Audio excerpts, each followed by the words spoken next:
علیکم و رحمت الله و برکاته. الحمد لله رب العالمین و الصلاة و السلام علی رسوله الکریم و علی آله و اصحابه اجمعین. بسم الله الرحمن الرحیم. سلام خدمت همه بینندگان و شنوندگان محترم رادیو تلویزیون تعلیمی و تربیتی ملی و شما اطفال نازنین که در استودیو تشریف دارین و برنامه قصه های نورانی رمضان خوش آمدید.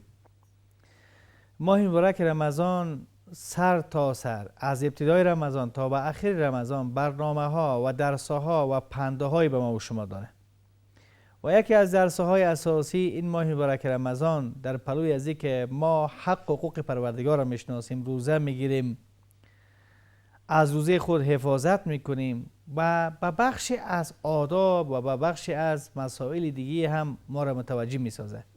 از جمله اطفال نازنین حقوق والدین، رمضان و حقوق والدین، که ما با والدین خود نهایت مهربان باشیم، احسان و نیکی داشته باشیم، احترام داشته باشیم به پدر و مادر خود.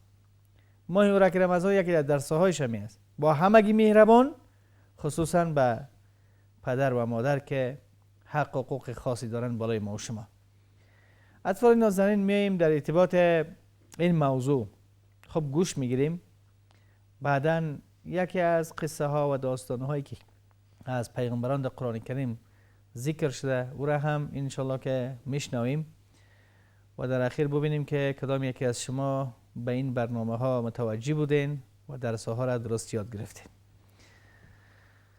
موضوعی را که به صورت بسیار فشرده و مختصر خدمتتون عرض میکنم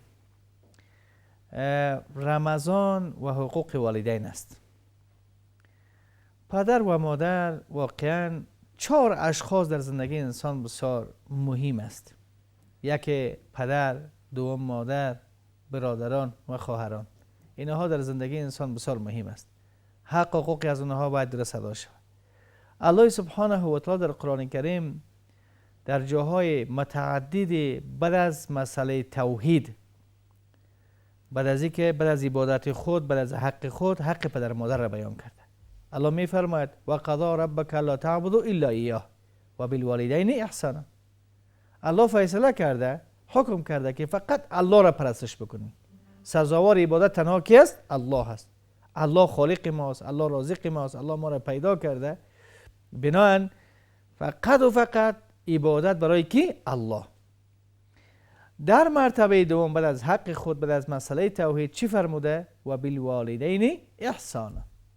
با پدر و مادر خود نیکی بکنین، احسان بکنین، نیکی بکنین.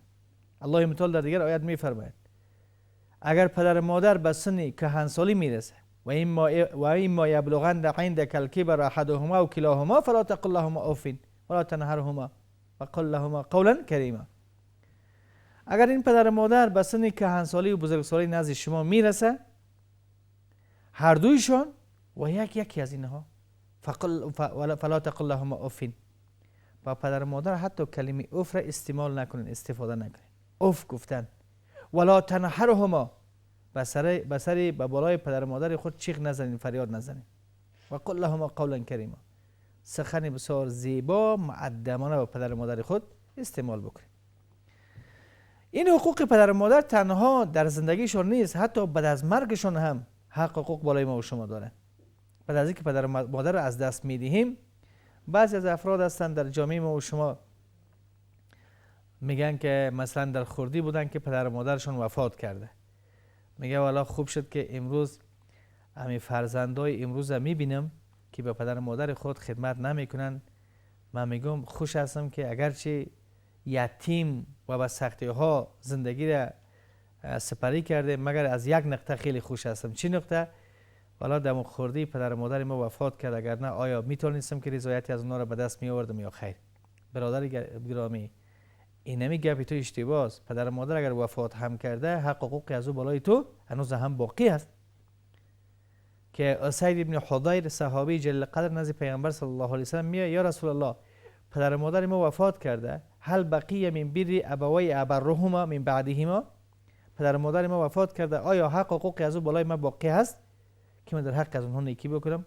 پیغمبر صلی الله علیه و سلم میگه بلی، استغفار لهما، الاستغفار لهما، از الله متعال طلب مغفرت بکو که یا الله پدر و مادر مرا ببخشا. و همین گونه به عهد و پیمانی که داشتن به عهد و پیمانی از اونها وفا بکو.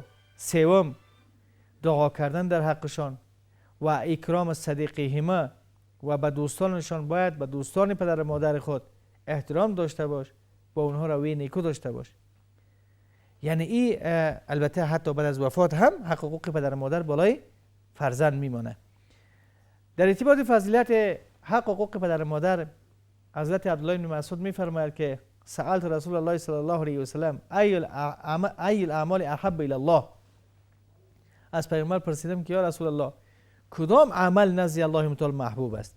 چون اصحاب و یاران پیغمبر دنبال از این میگشتن که در کارهای خیر کدام کار بسیار ثواب زیاد داره. میگه پرسیدم یا رسول الله کدام عمل؟ پیغمبر صلی الله علیه و سلم فرمودن که اول گفتن که الصلاة لوقتها، نماز خواندن در وقتش. میگه پرسیدن که ثم ای، بعد از آن کدام؟ گفت بر الوالدین، نیکی کردن به کی؟ پدر و مادر. در حدیث پیغمبر صلی الله علیه و سلم میفرماید که الجنة تحت اقدام الوالدین، جنت به زیر پای کی است؟ پدر و مادر است. این اگر میخوای که به جنت بروی باید رضایت از اینها را به دست بیاری. و یا همین گونه در حدیث دیگر فرموده که رضا الرب فی رضا الوالد و سخط الرب فی سخط الوالد. رضامندی و خوشنودی پدر الله در رضامندی و خوشنودی کی است؟ پدر و مادر است. و نارضایتی الله در نارضایتی پدر و مادر است. یعنی چی معنا؟ اگر بخواید که در تمام زندگیتون موفق شوین، کامیاب شوین و اگر بخواید که الله از شما راضی باشه، خوشنود باشه، پدر و مادر خود را چی بکنین؟ خوشنود بسازین. اما نافرمانی از پدر و مادر بسیار گناهی عظیم و بزرگ دارد. اطفال نازنین بسیار گناهی عظیم.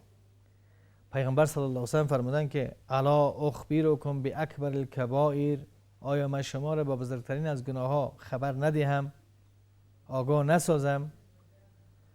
اصحاب گفتن بلی یا رسول الله، خبر دی ما را که او گناه های کبیره کدام گناه است که از او اجتناب بکنیم؟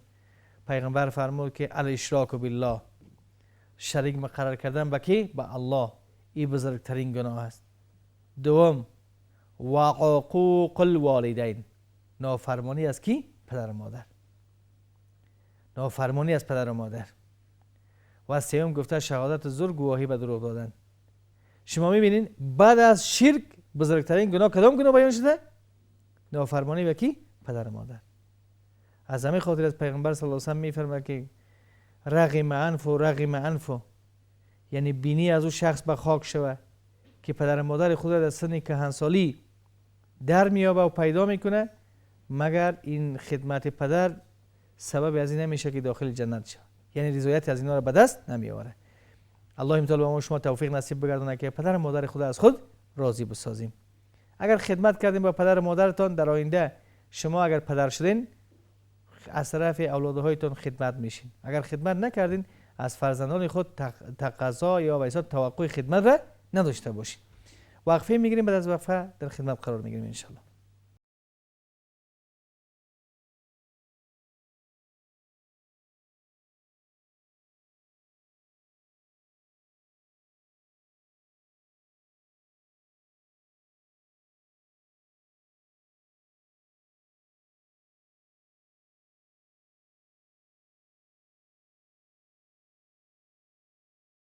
همه بینندگان و شنوندگان محترم و شما اطفال نازنین، در این بخش یک قصه و یک داستان یکی از پیغمبران ده که او عیسی علیه السلام است که اولین پیغمبر بنی اسرائیل کی بود؟ حضرت موسی علیه السلام بود. و آخرین پیغمبر بنی اسرائیل کی است؟ حضرت عیسی علیه السلام. حضرت عیسی علیه السلام کسی بوده که واقعا در ارتباط تولدی از یعنی واقعا قصه بسیار عجیب و غریبی است. عیسی علیه السلام مادرش یک انسان بسیار نیک بود. حضرت کی؟ مادر حضرت عیسی علیه السلام چی نام داشت؟ مریم. ماشاءالله. مریم علیه السلام مادرشان بسیار یک انسان، یک شخصیت بزرگوار بود که حنه نام مادرشان بوده و پدرشان عمران. اطفال نازنین قصه از بسیار فشرده خدمتتون عرض کنم که عمران و خانیمش حنه هر دوی از اینها یعنی سنشون خیلی بزرگ شده بود، اولاد نداشتن و هر دو خدمتگزار بیت المقدس بود. حنه با شوهرش عمران بیت المقدس خدمت میکردن، جارو میکردن، در نظافت و پاکی از هر دوشون مصروف بودن. سن سالشون بزرگ شد. گفتن بعد از وفات ما و شما، ما و تو اگر وفات بکنیم، یک کسی از ما نمونده که بیت المقدس چی بکنه؟ خدمت بکنه. عمران و حنه هر دوشون دعا کردن که یا الله یک فرزندی برای ما نصیب بگرد. اگر یا الله فرزندی برای ما نصیب گرداندی، ما ایره در راه تو فقط برای خدمت دین تو ما ایره وقف میکنیم. الله سبحانه و تعالی دعای از اینا را پذیرفت و قبول کرد. حنه یک روز حامله شد. گفت یا الله آنچه که بر بطن من هست برای تو نظر کردم. وقتی که حنه طفل خود را تولد شد، دید که این دختر است. گفت یا الله این دختر است. ولیس الذکر کالانثی، یعنی هیچ دختر مانند بچه خوش شده نمیتونه. به خاطر از اینکه دمو شرایطی بوده که زن نمیتونسته که بیت المقدس بره و خدمت بکنه. اما الله متعال گفت ولیس الذکر کالانثی، گفت این دختر تو مانند مردها نیست، بلکه جایگاه ازی بالاتر از مرد است. از اون بچه که تو تقاضا داشتی جایگاه ازی بالاتر است. مریم علیه السلام تولد شد. حالی کل مردم منطقه درخواستی از این دارن که کفالت از این ما میکنیم. کفالت به ایمانا که نان و جا و لباس و گپاش به عهده ما باشه. چرا؟ به خاطر پدری از این خدمتگار بیت المقدس بود و مادرش. گفتن کفالت از این ما به عهده میگیریم. سرانجام مردم جور نیامدن بین خود. گفتن قرعه کشی میکنیم، قرعه اندازی میکنیم. به نام هر کس برآمد قرعه کشی کردن که در قرعه کشی به نام کی؟ حضرت زکریا شوهر خاله حضرت مریم که باید کفالت از این کی بکنه؟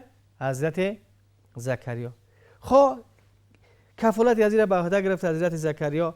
یک روزی از روزها حضرت زکریا علیه السلام نزد مریم میره، میبینه که در یک فصل زمستان است، میوه تازه پیدا نمیشه. در پیش حضرت مریم میوه های تازه، انگوری تازه، خرمای تازه، یعنی میوه هایی که در اون فصل در اون منطقه پیدا نمیشده. زکریا علیه السلام هم بی اولاد بود، اولاد نداشت، سنش خیلی بزرگ شده بود. حضرت زکریا علیه السلام در همینجا یک بار پیش خود فکر میکنه، میگه ببین در فصل زمستان که میوه تازه ممکن نیست مگر به حضرت مریم الله سبحانه و تعالی عطا کرده. اول از حضرت مریم پرسیدن که این کی جور شدی یا مریم؟ گفتی از جانب الله متعال ان الله یرزق من یشاء بغیر حساب. الله متعال کسی را بخواهد بدون حساب کتاب برش رزق روزی میدهد. نمیگه که فصل زمستان است یا تابستان است. در همونجا میگه هنالک دعا زکریا در همونجا ایستاد شد و دعا کرد. گفت در فصل زمستان که میوه تازه ممکن نیست، الله برای کی داد؟ برای مریم. اگر من سن من 80 و 90 رسیده، اگر خانه من معقیم و نازا هست، اگر دعا بکنم الله برای من چی میکنه؟ فرزند نصیب میگردانه. یعنی در پیش پروردگار هیچ چیز ناممکن نیست. زکریا علیه السلام در همونجا دعا کرد و الله دعایش چی کرد؟ پذیرفت. گفت یا الله برای من یک ذریه، یک اولاده صالح و نیک نصیب بگردان. دعایش الله قبول کرد و گفت صاحب اولاد میشه. الله برات اولاد میده. یا الله نشانه چی است؟ یعنی که خانه شامل شود. گفت 3 روز زبانت بند میشه و مردم گپ زدن نمیتونی مگر با مردم اشاره بکن، خلاص. اون نمو علامه ای است که خانه تو حمل میگیره و حامله میشه. خب خلاصه که الله برای از اولاد داد و قصه و داستان حضرت زکریا را میمونیم. الله برایش اولاد داد که به نام یحیی، که الله نامی از اونم از آسمان چی کرد؟ انتخاب کرد. بچه خاله کی بود؟ حضرت عیسی علیه السلام. مریم روز به روز بزرگ و کلان میشد. یک روز میبینه که علائم و نشانهای حامله شدن در به وجودش به حساب مشاهده میشه.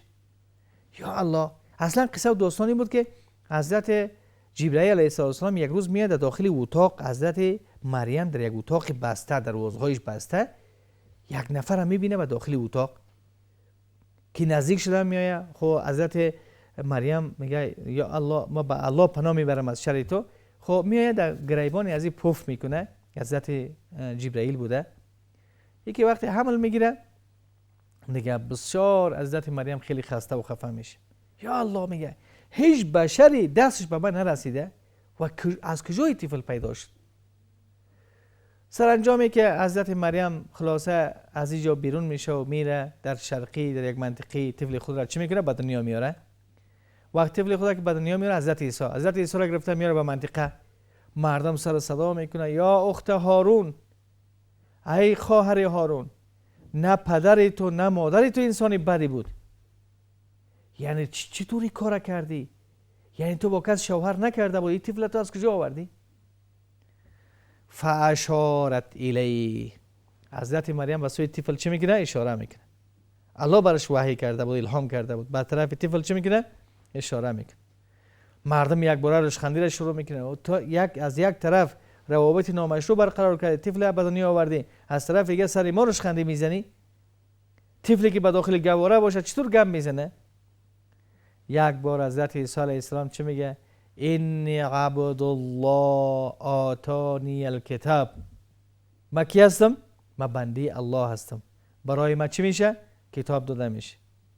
و اوصانی بالصلاة، من برای من چی شده؟ الله حکم کرده که نماز بخونم.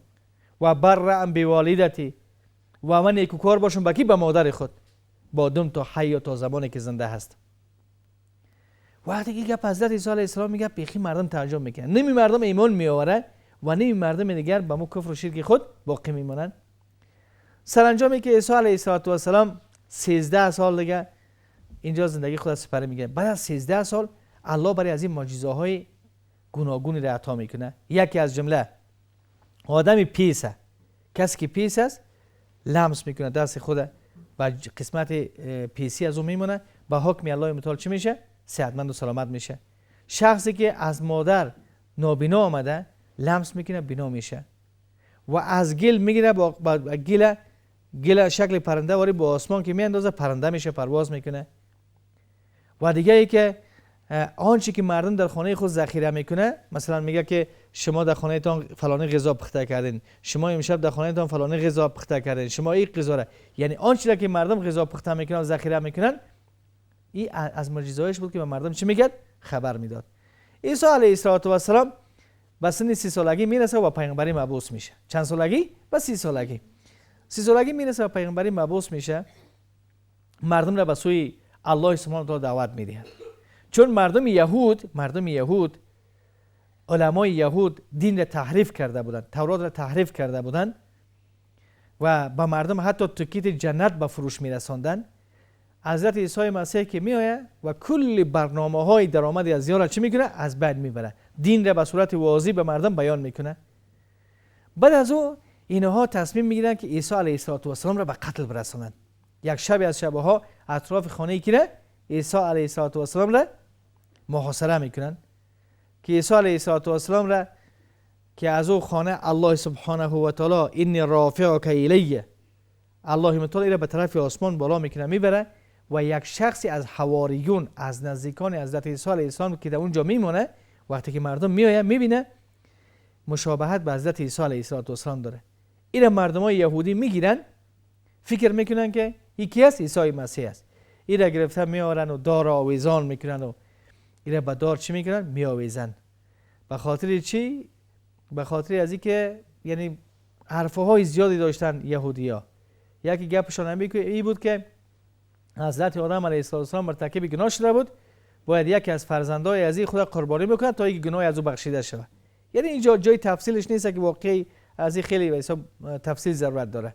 عیسی علیه السلام را به زعم خودشون این را به دار آویختن، در حالی که الله تعالی در قرآن کریم چی میفرماید؟ و ما قتلوه و ما صلبوه ولکن شبیه لهم. نه عیسی علیه السلام را کشتن، نه به دار آویختن، بلکه کسی دیگه براشون چی شد؟ مشابه پیش شده بود. عیسی علیه السلام در آسمان است و عقیده ما شما مسلمان هایی است که عیسی علیه السلام پس دوباره یکی از علائم و نشانهای قیامت نزول کی است؟ عیسی علیه السلام است. عیسی علیه السلام به زمین پایین میشه. اولین کاری که میکنه میفهمین چی میکنه؟ با دجال مبارزه میکنه. دجال میکشه. دجال یعنی یک کسی که چشم راستشون نابینا هست، در پیشانیشون نوشته است کافر، کاف الف فا را، کافر. یعنی هر کس که به او ایمان بیاره چی میشه؟ کافر میشه. دجال یعنی چیزهای واقعیت را، چیزها را به حساب رنگ و شکلش تغییر میده. میاد با این مبارزه میکنه، از حضرت عیسی علیه السلام میره چی میکنه؟ میکشه دجال. خنزیر را از بین میبره. بعد از او عیسی علیه السلام 40 سال در امت پیغمبر صلی الله علیه و زندگی میکنه. 40 سال. در 40 سال ازدواج میکنه و بعد از 40 سال کلا یعنی مسلمان ها در امن، در امنیت، در آرامش زندگی خود چی میکنه؟ سپری میکنه. بعد از 40 سال وفات میکنه و در مقبره مسلمان ها دفن میشه. این عقیده ما و شماست که یکی از علائم نشانه های قیامت نزول یکی از عیسی علیه السلام از آسمان است. این بود اطفال نازنین قصه و داستان مختصر حضرت عیسی علیه السلام و مادرشان مریم و بیبیشان حنه و همچنان بابا کلانشان که عمران. الله سبحانه و تعالی ما شما توفیق نصیب بگردونه که این قصه ها و داستان های قرآن کریم را درست یاد بگیریم و بفهمیم و در زندگی روزمره خود پیاده بکنیم. وقفه میگیریم، بعد از وقفه باز هم در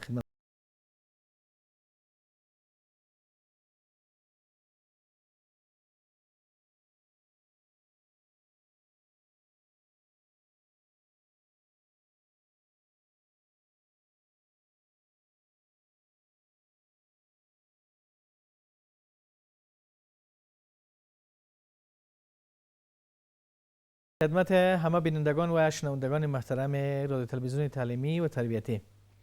اطفال نازنین قسمت اخیر برنامه ماست که در این قسمت همیشه در دیگر برنامه ها هم همین طور بوده که سوالاتی می داشته باشیم و این سوالات خیلی مفید و فایده‌مند است. یک شما را متوجه می سازه که شما باید به درس توجه داشته باشیم و در پلوی از او این در ذهنتون حق میشه.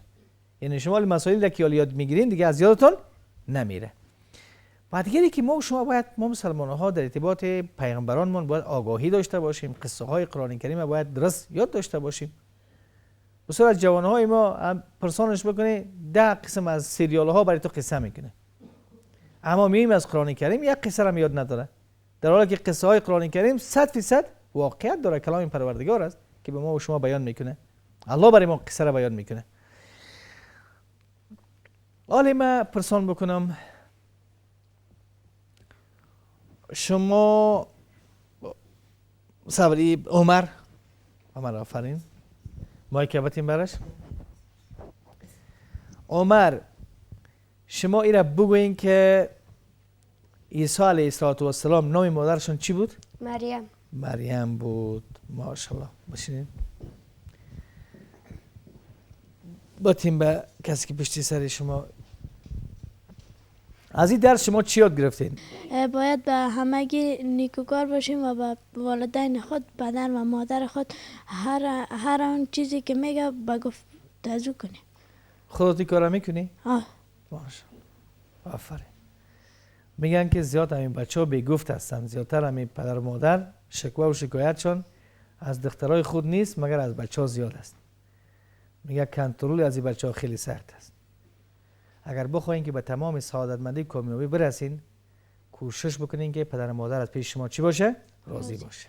دای پدر و مادر به دست بیاورین، خلاص جنجالای زندگیتون برطرف است. هر کسی رو ببینید از زندگی شکایت داشته باشه، یک بار پرسان کنی از پدر و مادرش، میبینی که پدر و مادر پیش ناراض است. باتین برای از نامتون چی است؟ بلال. با بلال باتین. آفرین. ماشاءالله چه یک نامه های زیبا و نیکو. بلال از جمله گناه های بسیار کبیره خیلی خطرناک، یکی از همون 3 گناه را ذکر کرده بود. یکی از گناه های خیلی خطرناک و بزرگ است که بعد از شرک ذکر شده و چی بوده؟ با والدین خود اف نگوییم. نافرمانی کردن. آفرین. یعنی کلمه اف گفتن که بسیار یعنی پایین ترین است که از او کرده، اگر کدام حرف و کلمه خرد دیگر هم می بود اونم ممنوع بود. یعنی کلمه اف، یعنی اف گفتن، این همین باعث خستگی و خفگی کی میشه؟ در دل پدر و مادر یک چیز می ایجاد میشه که چرا اولادی ما اف گفت، چی مشکل داره؟ حتی کلمه اف گفتن اجازه ندارین که پدر و مادر بگیم. آفرین. میشین باتین برای از این موضوع و از این قصه و از این داستان چی یاد گرفتی؟ بسم الله الرحمن الرحیم. یاد گرفتیم که به والدین خود احترام کنیم احترامشان کنیم و بیگفتیشان نکنیم و نیکوکار باشیم. آفرین. نیکوکار باشیم با تمام مردم، خصوصا با کی؟ و والدین. والدین، با پدر و مادر. الله برای ما و شما توفیق نصیب بگردانه که با پدر و مادر خود بسیار نیکوکار باشیم. وقتی برنامه ما تمام است تا برنامه بعدی که باز هم در خدمت شما قرار میگیریم، همه شما را به الله کریم رحیم میسپاریم. السلام علیکم و رحمت الله.